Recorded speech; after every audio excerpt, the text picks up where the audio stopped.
नमस्कार विद्यार्थी मित्रांनो. केमिस्ट्री पेपरची जर बोर्डाची तयारी झाली नसेल तर टेन्शन घेण्याचं काही कारण नाही.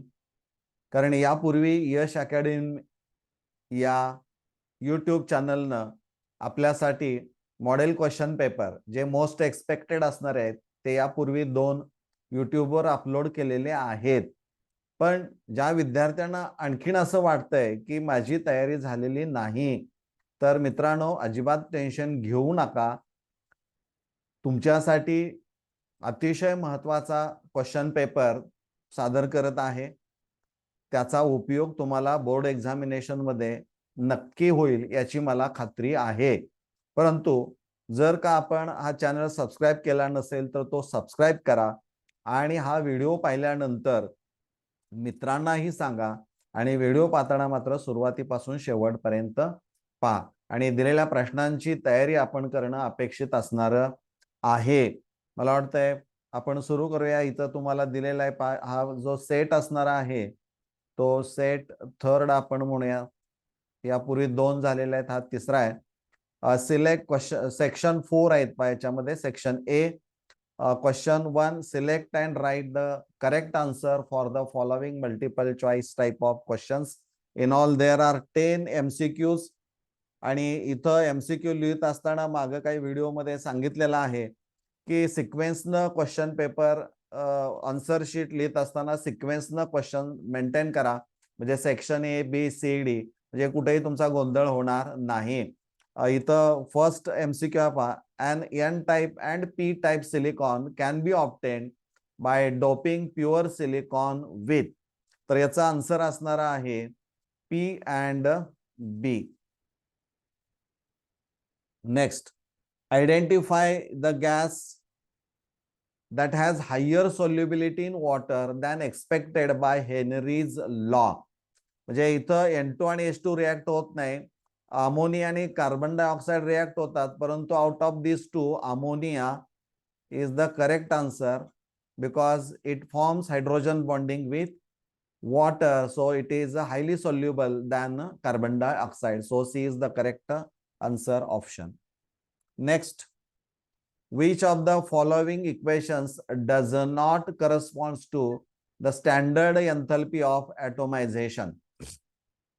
तर ही 4 ऑप्शन जर पाहिली तर यामध्ये तुमच्या लक्षामध्ये येईल की D option is the correct answer option because bromine it exist in a liquid state at a room temperature देताना, त्यामुळे इथं ब्रोमीन गॅसियस स्वरूपामध्ये दिलेलं आहे. तर इथं डज नॉट करस्पॉन्ड टू म्हटलंय म्हणजे D is the correct answer option हे आपण गृहीत धरायचं आहे. Next, a magnetic moment of 1.73 bm will be shown by which of the following ions?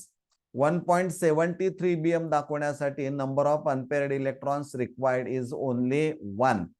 मग आता ऑप्शन मध्ये टिटॅनियम 3+ दिलेला आहे. ॲटॉमिक नंबर याचा 22 असणारा आहे. त्यामुळं आर्गॉनचं इलेक्ट्रॉनिक कॉन्फिगरेशन जर कंप्लीट केलं तर इथं मात्र एकच इलेक्ट्रॉन यामध्ये 3D मध्ये पाहायला मिळतो. त्यामुळं करेक्ट आन्सर हे ए असणार आहे. इलेक्ट्रॉनिक कॉन्फिगरेशनच्या आधारे तुम्ही चेक करू शकता. The hybridisation of Ni in complex ion NiCN4 2- is. Answer is DsP2. कारण Cn is a strong field ligand, so it uses inner d orbital and it has a square planar geometry or structure. Next, the final product of the following reaction is CH2 double bond CH CHO. तुम्हाला catalytic हायड्रोजनेशन carry out करायला सांगितलंय, पण याच्यामध्ये aldehyde group म्हणजे C double bond O group आहे आणि carbon carbon double bond आहे.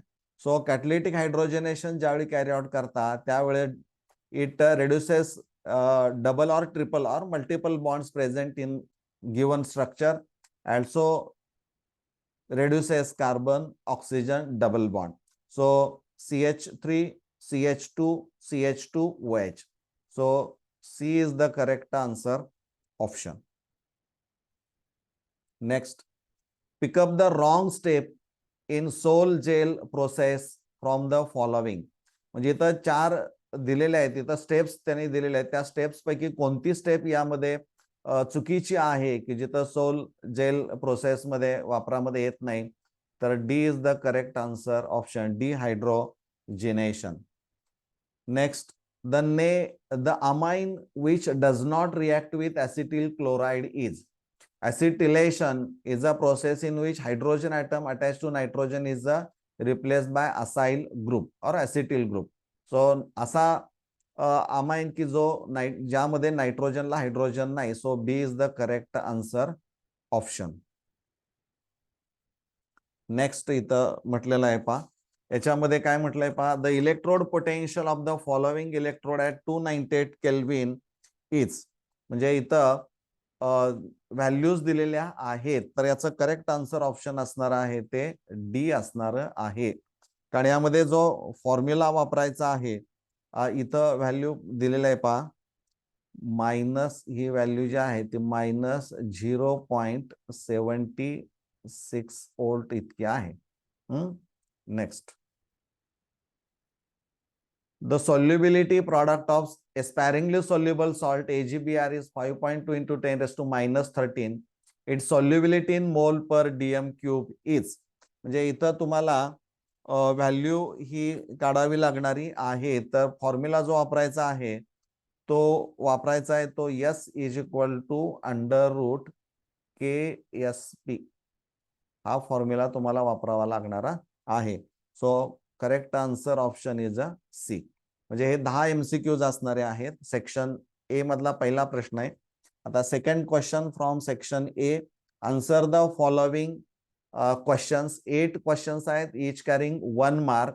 एका सेंटेन्स मध्ये किंवा एका शब्दामध्ये उत्तर लिहिणं अपेक्षित असणार आहे. Write the name of the product form when ethyl magnesium bromide is किंवा रिॲक्ट्स विथ इथेनॉल. म्हणजे C2H5 MgBr plus C2H5OH. So H यातला काढून घेतला जातो आणि तो इथाइल ग्रुपला जोडला जाईल, म्हणजे इथेन यामध्ये तयार केला जातो. Second, write the IUPAC name of phthalyl aldehyde. तर याच्यामध्ये थॅलिल अल्डिहाइडचं स्ट्रक्चर जे असणार आहे ते तुम्हाला माहित असणं अपेक्षित आहे. म्हणजे बेन्झिन रिंग आहे आणि 1-2 पोझिशनला अल्डिहाइड ग्रुप जोडलेला असणार आहे. 1-2 पोझिशनला फॉर्मिल ग्रुप किंवा aldehyde group. So benzene 1-2 di carbaldehyde हे त्याचं नाव असणार आहे.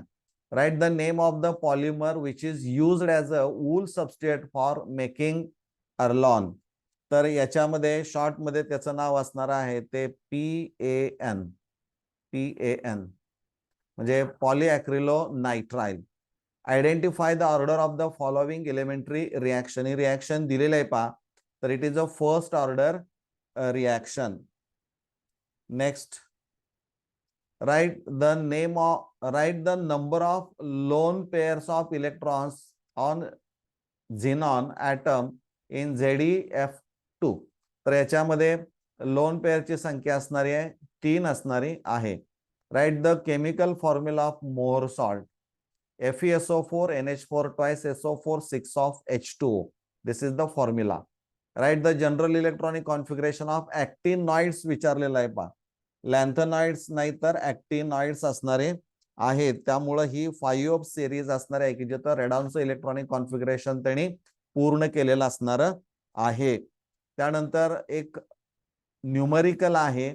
या न्यूमरिकल साठी जो फॉर्म्युला असणार आहे तो व्हॅन्ट ऑफ फॅक्टर कॅल्क्युलेट करायला विचारलेला आहे त्याने. Van't Hoff factor is equal to delta TF divided by KF into M. हा फॉर्म्युला वापरात आणला तर हे न्यूमरिकल तुम्हाला सॉल्व्ह करता येईल.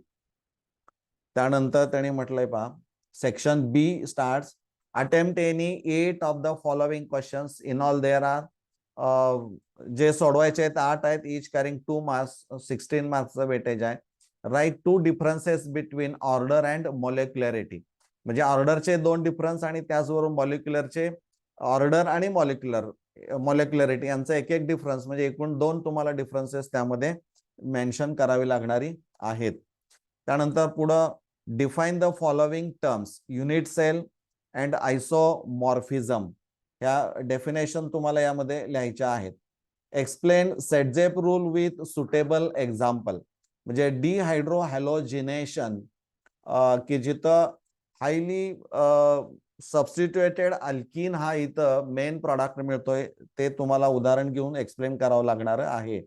Right the name of enzyme present in human saliva.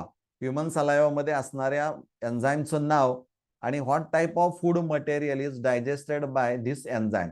म्हणजे त्या एन्झाईमचं नाव एक मार्काला आणि कोणतं फूड मटेरियल ते डायजेस्ट करतं त्याचं नाव तिथं लिहिणं अपेक्षित आहे. Then derive the relation between depression in freezing point and molar mass of solute. म्हणजे इथं तुम्हाला ते रिलेशन डिराईव्ह करावं लागणार आहे की ज्या रिलेशन मध्ये इथं delta T F is equal to K F into M. तुम्हाला एम ची व्हॅल्यू तिथं सबस्टिट्यूट करावी लागणारी आहे आणि ते मॉलिक्युलॅरिटी M2 बरोबर ते रिलेशन तुम्हाला दाखवावं लागणार आहे. डिफाईन आयोनायझेशन आयसोमर्स एका मार्काला असेल. आणि right the IUPAC name of this given coordination complex.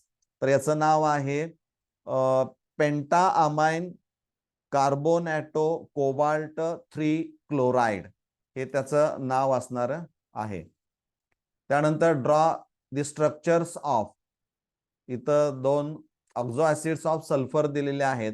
दोन्हीकडे S2 आहे, त्यामुळं प्रॉब्लेम येऊ शकतो की या पहिल्या स्ट्रक्चर मध्ये सल्फर ऑक्सिजन सल्फर हे बॉन्डिंग पाहायला मिळेल आणि याच्यामध्ये सल्फर सल्फर डबल बॉन्ड हे बॉन्डिंग पाहायला मिळणार आहे. अशा पद्धतीचं स्ट्रक्चर असणार आहे. त्यानंतर identify A and B from the following reaction. ही जी रिॲक्शन दिलेली आहे ती कोब्स रिॲक्शन असणारी आहे. कार्बन डायऑक्साईड यावर पास केला की it is act weak electrophile आणि त्यामुळे इथं ए हा इंटरमिजिएट मिळेल. त्याचं हायड्रोलिसिस केलं की सॅलिसिलिक ऍसिड हे मिळतं. ती रिॲक्शन आपण बघायची आहे. Next, what is the action of a mixture of NaNO2 sodium nitrite and dilute HCl on. Ethyl amine वर जर आपण NaNO2 प्लस डायल्यूट HCl ची रिॲक्शन 298 केल्विनला म्हणजे फ्रीजिंग मिक्सरला केली तर यापासून मिळतो ethyl alcohol with liberation of nitrogen. परंतु ॲनिलीन बरोबर जर केली तर there is a formation of benzene diazonium chloride which is stable. म्हणजे त्याचं रेझोनेटिंग स्ट्रक्चर्स तुम्हाला काढता येतात. यापासून तयार होणाऱ्या जो इंटरमिजिएट असणार आहे त्याचं आपल्याला रेझोनेटिंग स्ट्रक्चर्स काढता येत नाही कारण ते स्टेबल नाही आहे. Write the balanced chemical reactions of the following reagents on formaldehyde. 50% NaOH दिलेला आहे पहा, म्हणजे ही कॅनिझरो रिॲक्शन असणारी आहे. आणि फॉर्माल्डिहाइड वर NH2NH याची ऍडिशन रिॲक्शन केल्यानंतर किंवा हा double bond carbon oxygen double bond मधून H2 आणि OH2 निघून जाईल आणि तिथं कंडेन्सेशन होतं आणि तिथं तो ऍडिशन प्रॉडक्ट तुम्हाला मिळेल. एक न्यूमरिकल आहे थर्मोडायनॅमिक्सचं पहा. इथं या इक्वेशन दिलेलं आहे, त्याच्या व्हॅल्यूज दिलेल्या आहेत. तर sum of enthalpies of products minus sum of enthalpies of reactants हा फॉर्म्युला वापरून तुम्ही हे न्यूमरिकल सोडवू शकता. Next, write the cell reactions and calculate the standard potential of the cell. म्हणजे इथं सेल रिप्रेझेंट करून तुम्हाला दिलेल्या आहे, त्याच्या व्हॅल्यूज दिलेल्या आहेत, इलेक्ट्रोड पोटेन्शियल व्हॅल्यूज. पण इथं तुम्हाला लक्षात ठेवणं गरजेचं आहे की इथं मायनस व्हॅल्यू आहे, -0.25 व्होल्ट. आणि फॉर्म्युला जो वापरायचा आहे तो E0 cell is equal to ER minus EL. म्हणजे इलेक्ट्रोड जो राईट साईडचा असेल तो पहिल्यांदा आणि नंतर लेफ्ट साईडचा घ्यायचा आणि तो व्हॅल्यू मग त्या सबस्टिट्यूट करायच्या आहेत. सेक्शन सी जो असणार आहे तो इच कॅरिंग 3 मार्क्स असणार आहे. Attempt 8 of the following 24 marks आहेत. प्रत्येक प्रश्न 3 मार्कासाठी असणार आहे. पायरोमेटलर्जी डेफिनेशन द्यायची आहे तुम्हाला. Pyro means heat. Explain acidic oxide. Acidic oxide म्हणजे काय तुम्हाला सांगावं लागेल आणि तिची रिॲक्शन विथ वॉटर आणि अल्कली बरोबर तुम्हाला द्यावी लागणारी आहे. Write chemical reactions involved in the preparation of nylon 6,6. फक्त इथं केमिकल रिॲक्शन्स तुम्हाला नायलॉन 6,6च्या द्यायच्या. तयार कसा होतो, कोणते स्टार्टिंग कंपाऊंड्स आहेत किंवा मोनोमर्स ती लिहून रिॲक्शन द्यायची आहे. Draw the structure of 2-chloro-1,3 ब्युटाडाइन. ब्युटा याचा अर्थ 4 कार्बन ॲटम्स आहेत आणि डाय याचा अर्थ 2 आणि ENE double bond, 2 double bond तिथं पाहायला मिळतील.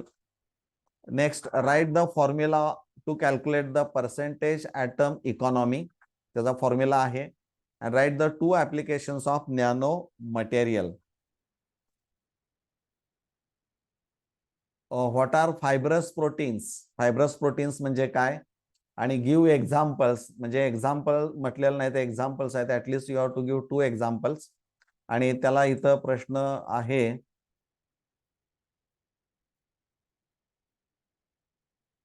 तो प्रश्न आहे पहा.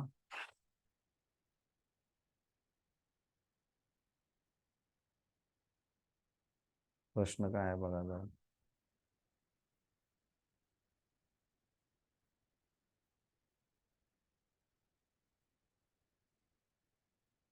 aniline is acetylated before the nitration reaction, give reason. म्हणजे aniline नायट्रेशन डायरेक्ट जर केलं तर काय अडचण येऊ शकते आणि ती येऊ नये म्हणून ऍसिटिलेशन अगोदर तुम्हाला करावं लागतं. So as to obtain the para product paranitroaniline. तर त्याचं रिझन तुम्हाला तिथं द्यायचं आहे.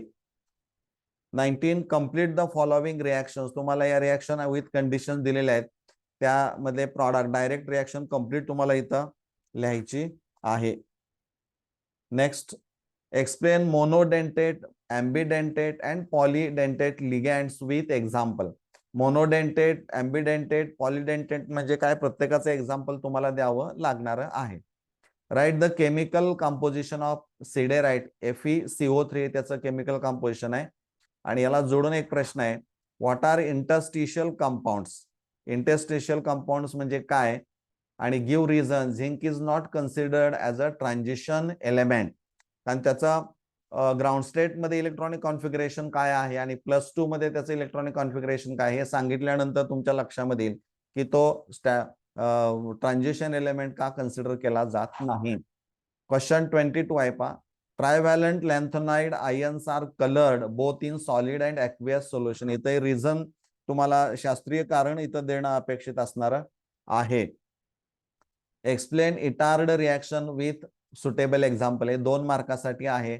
इटार्ड रिॲक्शन तुम्हाला टोलिन प्लस क्रोमिल क्लोराइड बरोबर ती रिॲक्शन आहे आणि 2 स्टेप ती रिॲक्शन द्यावी लागेल.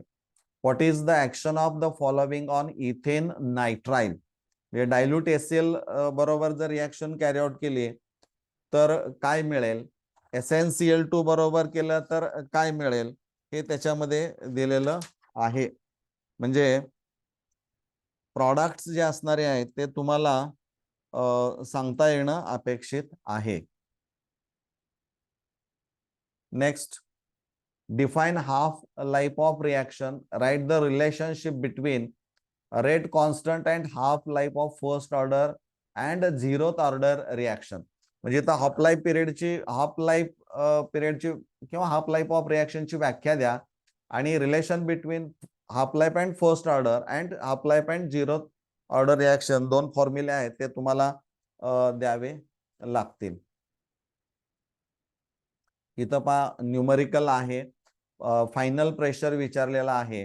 म्हणजे W=-2.303 nRT log to the base 10 P1/P2. हे P1 दिलंय, P2 तुम्हाला कॅल्क्युलेट करायचा आहे. तर बघा सेक्शन डी लास्ट सेक्शन आहे. Attempt any 3 of the following questions. प्रत्येक प्रश्न 4 मार्काला असणारा आहे. Define the following terms. Reverse osmosis म्हणजे काय आणि हायपोटॉनिक सोल्युशन म्हणजे काय, 1 मार्काला असेल. आणि iridium has FCC structure with edge length of unit cell 385 PM picometre and calculate the radius of the iridium atom. म्हणजे रेडियस तुम्हाला इथं कॅल्क्युलेट करावी लागणारी आहे. तर ती रेडियस कॅल्क्युलेट करायची असेल तर तुम्हाला फॉर्म्युला जो आहे तो radius is equal to under root 2a that is the edge length divided by 4 हा फॉर्म्युला तुम्ही वापरला, दुसराही फॉर्म्युला आहे पण हा वापरला तरी तुम्हाला न्यूमरिकल सॉल्व्ह करता येईल. नेक्स्ट इथं पहा, याच्याऐवजी हा प्रश्न आहे, डिफाईन द फॉलोविंग टर्म्स. तिथं डिग्री ऑफ डिसोसिएशन म्हणजे अल्फा अँड मोलर सॉल्युबिलिटी या दोन व्याख्या असणाऱ्या आहेत 2 मार्काला. आणि त्याला जोडून इथं प्रश्न आहे की derive the relationship between W is equal to किंवा derive the relation W is equal to minus P delta V हे रिलेशन असणार आहे. 29th आहे पहा, what is the Kohlrausch law of independent migration of ions म्हणजे काय, explain any one application of this law, हे तुम्हाला एक्सप्लेन करावं लागेल. आणि draw a neat label diagram of lead storage battery म्हणजे हे 2 मार्काला असणार आहे. आउटलाईन तुम्हाला परफेक्ट यायला पाहिजे आणि किमान 4 तरी पॉइंट्स त्याच्यामध्ये तुम्हाला लिहिणं अपेक्षित असणार आहे की जे महत्वाचे आहेत. Explain Frenkel defect with diagram म्हणजे फ्रँकेल डिफेक्ट विथ डायग्राम तुम्हाला इथं एक्सप्लेन करावं लागणार, ते 2 मार्कासाठी असेल. And what is the action of constant H2SO4 on C12H22O11. 12 carbon तुम्हाला फक्त म्हणजे कार्बन याच्यामध्ये आणि पाणी असं वेगळं होईल. आणि विथ KNO3 बरोबर KHSO4 आणि KHSO4 अँड HNO3 यापासून मिळतं. And last one is explain SN2 reaction mechanism for alkaline hydrolysis of methyl bromide.